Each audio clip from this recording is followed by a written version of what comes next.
ये कल हनुमान बेनीवाल की सभा हुई थी डेगाने में, इसके लिए मेरा वीडियो 2 नंबर आज जारी कर रहा हूं। उसने बोला कि ये रिछपाल मिर्जा भगोड़ा, अरे मैं 35 साल से डेगाना में, मेरा लंगोड़ का मैं वोटर हूं और मेरा मकान है डेगाना में और मैं डेगाना चुनाव लड़ता आया हूं 1990 से।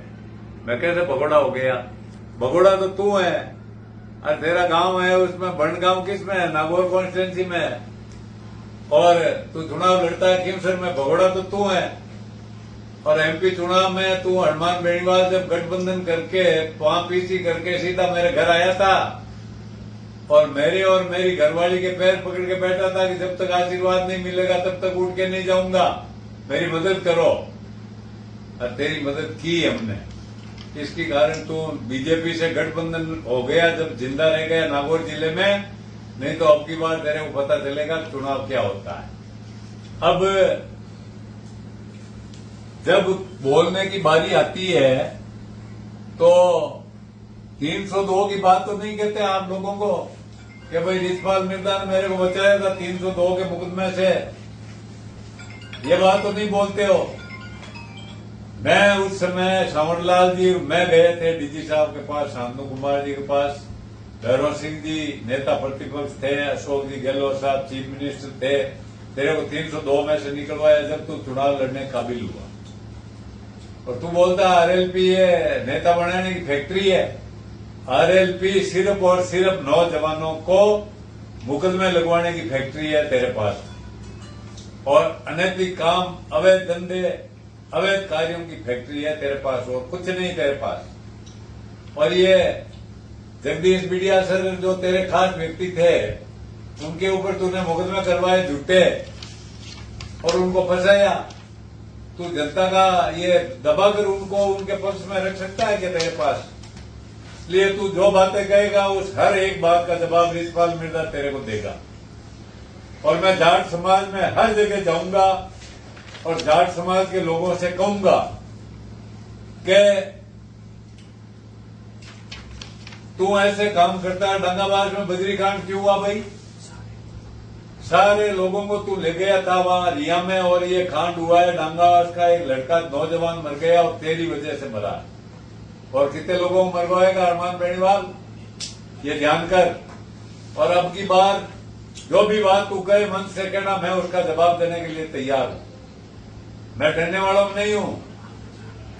आमने सामने बैठ के मेरे से बहस कर लेना। हनुमान बेनीवाल ने जाटों के लिए क्या किया, रिछपाल मिर्जा परिवार ने, तू परशुराम जी मदेना के लिए कहता है टोपी कहां रखते थे?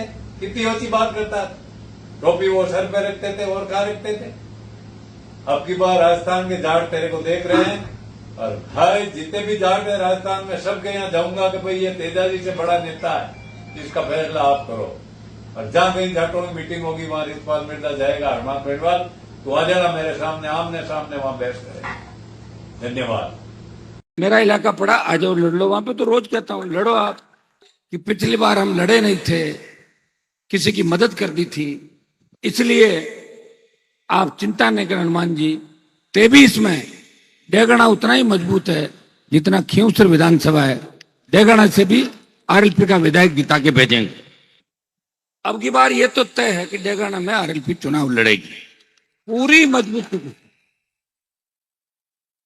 मैं तो ऐसा व्यक्ति हूं कि मेरे पास कोई आता है मदद मांगता है, मैं उसकी मदद करता हूं। पिछली बार कांग्रेस पार्टी के जो यहां से नेता है वो रात को 12 बजे मेरे पास आए, पिता पुत्र दोनों आए, और मैंने उनकी मदद की और मदद से चुनाव जीत के चले गए। और लोकसभा चुनाव के अंदर आपने देखा होगा कि मेरा गठबंधन था, और गठबंधन की वजह से लोकसभा चुनाव में भी बीजेपी को भारी बढ़त मिली। मतलब मैं दोनों का ही काम आया हूं, कांग्रेस के विधानसभा चुनाव में और बीजेपी के लोकसभा चुनाव के अंदर। जब डेगाना के बाजार के अंदर लंबे समय बाद आया तो दीवार निकली देखी लंबी, तो मैंने कहा बड़ा चौड़ा रास्ता था, कहां चला गया, और इसको कांग्रेस और भाजपा में बांट दिया, ये बीच में कर दिया। वो दीवार निकाल के पूरे डेगाना का जो हमारा स्वरूप था उसको बिगाड़ दिया। किसने बिगाड़ा, कैसे बिगाड़ा, ये तो चिंता का विषय है, लेकिन निश्चित रूप से सरकार या तो कांग्रेस की है या बीजेपी की है, कहीं इसमें तो गठबंधन नहीं है। इस बात का भी मैं ध्यान रखना बिगाड़ने के अंदर। मैं आपको इतना ही विश्वास दिलाता हूं, मेरी लड़ाई किसी व्यक्ति के खिलाफ नहीं और मेरे से कोई लड़ भी नहीं सकता। अगर मेरे से लड़ने की हिम्मत हो तो दूसरे इलाकों में जाके शरण नहीं लेते। मेरा इलाका पड़ा, आ जाओ लड़ लो। वहां पे तो रोज कहता हूं लड़ो आप। जब व्यक्ति दूसरे इलाके में जाके शरण ले लेता है और काम पड़ने पे हाथ जोड़ लेता है तो उस व्यक्ति का कोई खतरा नहीं दुनिया में। सुन लो मेरी बात, कमजोर को कोई नहीं मारता। कमजोर तो अपना आप मरा होता है, जिसका स्वाभिमान मर गया अपना आप मौत हो गई उसकी। हनुमान बेनीवाल राजस्थान के अंदर है, वो लड़ाका है जिसने तेजाजी महाराज के जयकारे को राजस्थान की विधानसभा से देश की लोकसभा तक लेके गया। हनुमान बेनीवाल राजस्थान का वो लड़ाका है। हरियाणा उत्तर प्रदेश के किसान नेताओं के पहले झंडे हम लेके चलते, लेकिन जब देश का किसान तकलीफ में आया, देश का जवान तकलीफ के अंदर आया, हरियाणा यूपी के किसान नेताओं ने मुझे कहा, हनुमान जी हमारे नेताओं में दम नहीं रहा। हमारे नेता कोई खट्टर की चाटुकारिता कर रहे हैं, कोई अमित शाह की चाटुकारिता कर रहे हैं। अगर आप राजस्थान के किसानों में अलग जगाओ और आप मोदी की सत्ता छोड़ के किसानों का साथ दो तो एक नई ऊर्जा किसान आंदोलन को मिलेगी और राजस्थान का ऋण हमारे ऊपर रहेगा।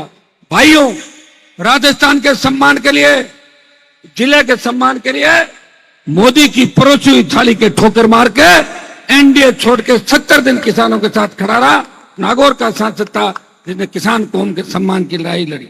जब अग्निपथ योजना आई देश के अंदर, देश का कोई सांसद नहीं बोला। 2 दिन से सोशल मीडिया पे चल रहा है कि एक अग्निवीर जो शहीद होता है, एक एम्बुलेंस के अंदर उसको लेके आते हैं पंजाब के अंदर और एम्बुलेंस में उसको बॉडी को रख के चले जाते हैं। आप देखिए कैसी विडंबना है कि देश का जवान जब शहादत देता है तब लाखों की तादाद में जयकारों के साथ उसको लाया जाता है। और ये एक अग्निपथ अग्निवीर के नाम से जो योजना प्रधानमंत्री लाए, सेना का जो अपमान किया, लेकिन सेना के अपमान करते समय कोई देश का सांसद मोदी के खिलाफ नहीं आया। एकमात्र नागौर का सांसद अग्निपथ योजना का विरोध, ऑल पार्टी मीटिंग, लोकसभा और जोधपुर में 2 लाख जवानों की रैली करके मोदी को चेतावनी देता है, मोदी जी हमारे दिल्ली की तरफ तैयारी कर लो।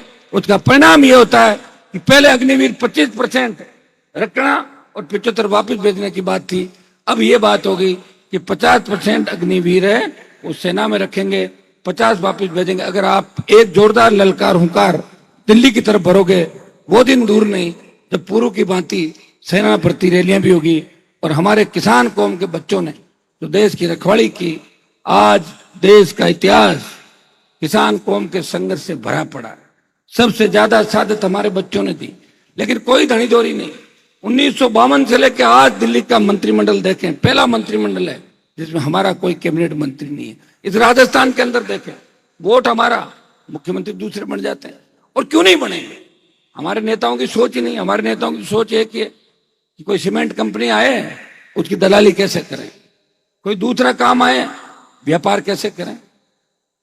व्यापारी बन गए हमारे नेता, और व्यापारी बन गए इसलिए कौम धीरे धीरे कमजोर पड़ गई। मुझे धन्यवाद दो कि मैंने नौजवानों के अंदर ऊर्जा भरी, वो ताकत दी और ये झंडा दिया। ये झंडा आप राजस्थान के अंदर कहीं भी लेके किसान खड़ा हो जाए, हिम्मत है कोई झंडे की तरफ देख रहे, न तो मोदी की सरकार दे सकती, न राजस्थान की सरकार दे सकती।